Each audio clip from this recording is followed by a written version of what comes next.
Assalamualaikum warahmatullahi wabarakatuh. Hamdan wa syukranillah, salatan wassalaman ala rasulillah, amma ba'd. Alhamdulillah, pada kesempatan kali ini podcast As-Salafiyah akan membahas beberapa pembahasan yang asyik banget ini kayaknya untuk diperbincangkan, yaitu bagaimana sih kehidupan santri di Pondok Pesantren As-Salafiyah Melangi. Jadi bersama saya Mia Nurbaiti sebagai host, dan di sini ada tamu kita, ada Mbak Kotrunada. Mungkin bisa disapa dulu teman-teman kita. Halo teman-teman, aku Kotrunada Khairunnisa, panggilannya Nada. Oh iya, Mbak Nada ya. Dari mana asalnya? Saya dari Bantul. Oh, dari Bantul. Jadi udah berapa lama mondok? Kurang lebih udah setahun. Udah setahun. Berarti ini jalan kedua tahun ya? Iya. Wah, keren banget ya. Jadi sebelumnya ini pernah mondok atau enggak? Belum. Oh, belum pernah. Iya. Terus sekolah biasa atau? MTS dulunya. Oh, MTS. Jadi sebelumnya sekolah MTS, terus sekarang mondok gitu ya. Iya. Wah, keren nih. Jadi dari yang biasa aja ke yang eksklusif Iya. gitu kan ya. Keren banget. Jadi kalau sebelumnya itu kan kalau kita di luar ya, kalau nggak mondok lah, itu apa-apa gampang, mudah banget dicarinya. Kita butuh apa tinggal cari di HP. Iya. Kita mau jajan tinggal minta orang tua gitu iya. kan. Itu kan gampang banget gitu ya. Terus dengan kemudahan-kemudahan di luar pondok, kenapa Mbak Nada kok mau mondok? Ya, awalnya saya coba-coba. Lah kok enak? Ya udah keterusan. Enggak. Ini serius nanya. Oh, Iya. Lah kok enak? Keterusan sampai sekarang. Iya. Enggak. Ya ini tanya seriusan. Alasannya tuh karena emang beneran mau mondok atau karena ada alasan-alasan lain? Ya, jadi saya mondok itu karena permintaan orang tua. Oh, karena permintaan orang tua. Iya. Jadi sebelum diminta sama orang tua nggak ada keinginan? Nggak ada. Nggak kepikiran sama sekali. Wah, keren banget loh. Tapi sampai sekarang bisa betah. Iya. Alhamdulillah. Alhamdulillah bisa betah gitu. Jadi kan kalau gini, kalau kayak saya kan sebelumnya emang saya tuh ngebet banget pengen mondok. Keren banget. Enggak, ini bukan gaya atau gimana ya. Saya sama-sama sharing lah bagi pengalaman. Kalau saya emang dari dulunya pengen mondok gitu. Jadi ketika saya mondok, ketika saya menghadapi sesuatu hal yang saya tuh nggak suka, ya saya langsung mikir ini kan resiko saya karena saya yang pengen mondok gitu. Kalau Mbak Nada mungkin masa mau nyalahin orang tua kan enggak gitu kan. Masa aduh aku mengalami kesulitan ini gara-gara disuruh mondok kan nggak mungkin kan, nggak mungkin. Jadinya tuh ada apa sih yang bisa menguatkan Mbak Nada biar kok bisa kerasan gitu di pondok itu kenapa? Ya mungkin ya faktor utamanya ya temen ya. Oh iya, temen. Sini temennya asik-asik semua, terus banyak kegiatan yang seru-seru kayak simtuduror, konser. Jarang kan di pondok loh ada konser.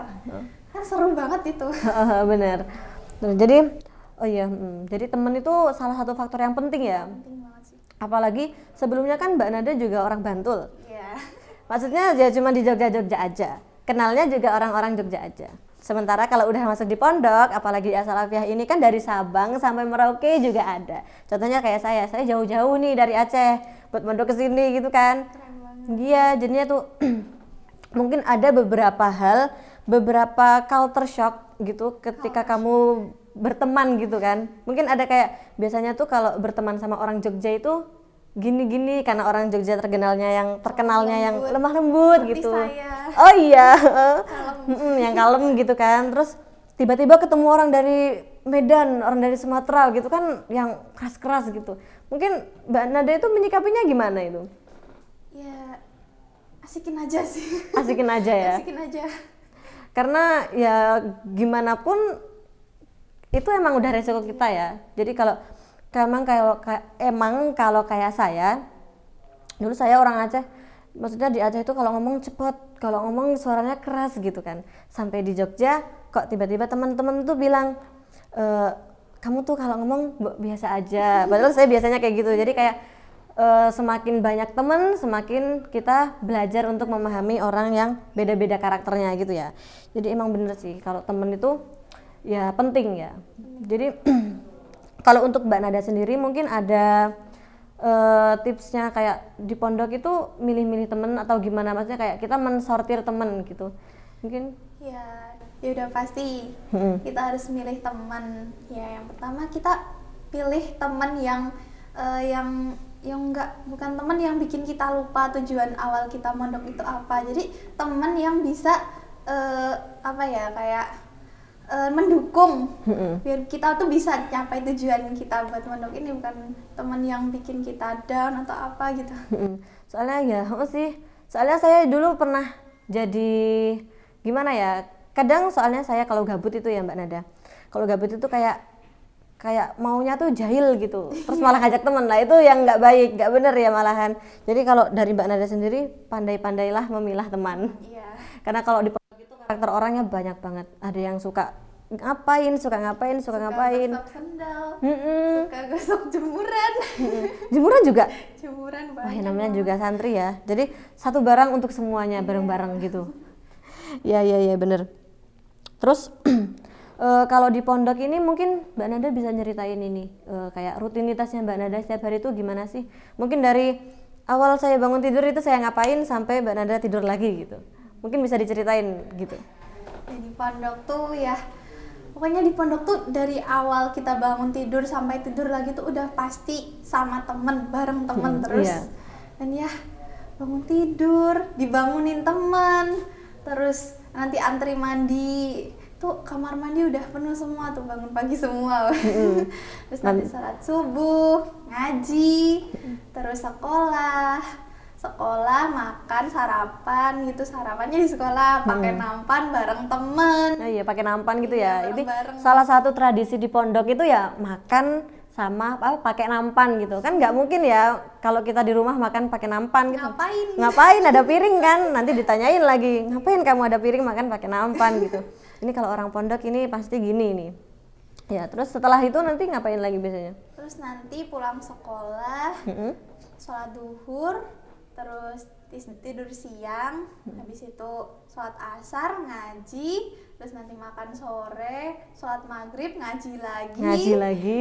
Iya, terus sholat isya, ngaji lagi. Terus nanti ada belajar wajib. Terus bisa tidur. Jadi bener-bener dari melek sampai mau merem lagi itu emang udah banyak kegiatan ya, emang udah tertata gitu ya. Keren banget loh, itu nggak pusing Mbak? Kayak kan Mbak Nada kan ya juga mondok kan yang ngaji, harus mempeng ngajinya. Terus kalau sama sekolah kan juga kita harus serius sekolahnya, gitu gimana itu? Pusing nggak? Ya pusing ya, tapi ya gimana? Ya harus jalanin. Harus dijalanin ya. Soalnya emang udah resikonya orang mondok gitu kan. Jadi sekolah jalan, ngaji juga harus tetap ahli gitu. Keren banget loh tapi. Jadi kalau tipsnya dari Mbak Nada ini gimana biar kita mudah untuk membagi waktu ketika mondok? Yang pertama kita tuh harus ngenalin diri kita sendiri ya. Kalau kita udah bisa ngenalin diri kita sendiri, nanti kita tuh gampang mau milih apa hal yang nggak penting buat kita, yang kita tuh nggak butuh atau yang justru kita butuh itu. Nah kalau udah bisa milih itu, nanti kita gampang nata jadwal kita, apa ya, kayak bikin plan A, plan B gini, besok mau gini, jadi nggak kaget kalau ketemu apa gitu. Iya sih, apalagi kan ini juga pondoknya bener-bener setiap kegiatannya itu udah ada jadwalnya sendiri, terus nanti kayak selalu ada event-event rutinan yang kadang juga sering malahan, bukan cuman kadang, itu melibatkan santri gitu kan. Kayak mungkin ya kayak konten-konten yang sering kita up di media sosialnya As-Salafiyahnya sendiri, kayak nanti tiba-tiba nanti ada kunjungan atau tiba-tiba nanti ada apa ya, kayak ini juga tiba-tiba podcast kayak gini gitu kan. Jadi ya kita emang benar-benar dilatih untuk bisa standby dalam setiap keadaan waktu apapun gitu ya, harus selalu siap gitu. Jadi keren banget sih. Jadi mulai dari awal Mbak Nada yang awalnya tuh mondok cuman gara-gara coba-coba juga, tadi bilangnya coba-coba gitu kan, sampai akhirnya kok bisa betah, kok bisa akhirnya tuh sampai udah mau 2 tahun di pondok itu, wah nggak kerasa ya, padahal kayak baru aja kemarin daftar, sekarang udah mau naik, udah kelas 11. Udah mau 2 tahun aja gitu. Nanti tiba-tiba nggak kerasa kok udah lulus gitu. Tiba-tiba udah kangen pondok aja kalau udah boyong gitu. Bakal kangen banget. Jadi menurutnya Mbak Nada ini, kira-kira kalau udah lulus, hal apa sih yang bakal dikangenin dari pondok? Ya, apa ya, yang bener-bener bakal dikangenin tuh kebersamaannya sih. Kebersamaannya. Iya, kebersamaannya. Kita di sini yang tadi saya bilang kan bareng terus sama temen. Terus kita juga dapat pelajaran banyak banget yang nggak bisa kita dapetin di luar. Pokoknya pondok tuh bakal apa ya, berarti banget gitu. Jadi bener, jadi kayak apa-apa yang kita biasanya sama orang tua, tapi kita sekarang minta tolongnya sama temen gitu. Jadi emang yang paling berkesan itu ya yang ketika mondok gitu ya. Iya sih, keren banget. Jadi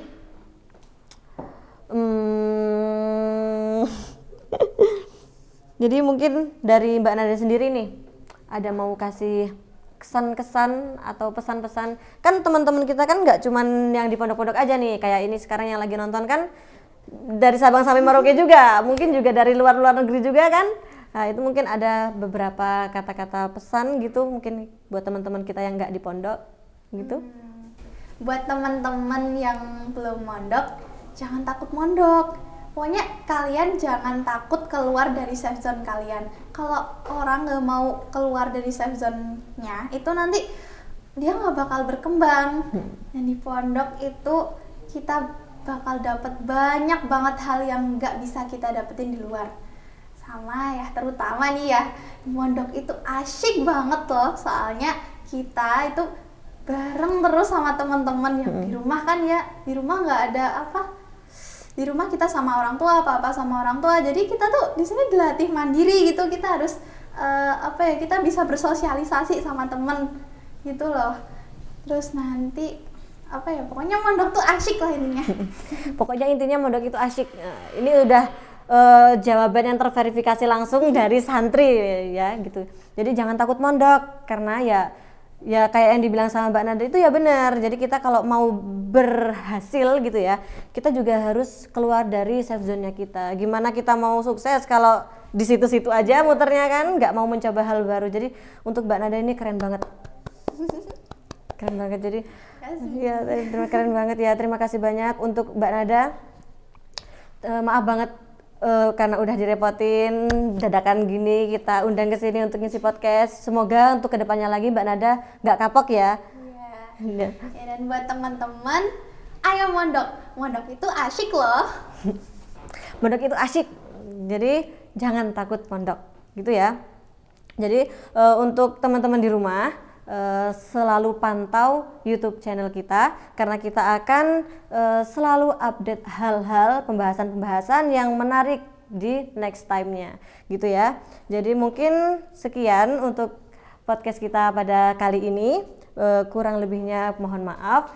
Sampai jumpa di podcast yang selanjutnya. Kami akhiri, wassalamualaikum warahmatullahi wabarakatuh.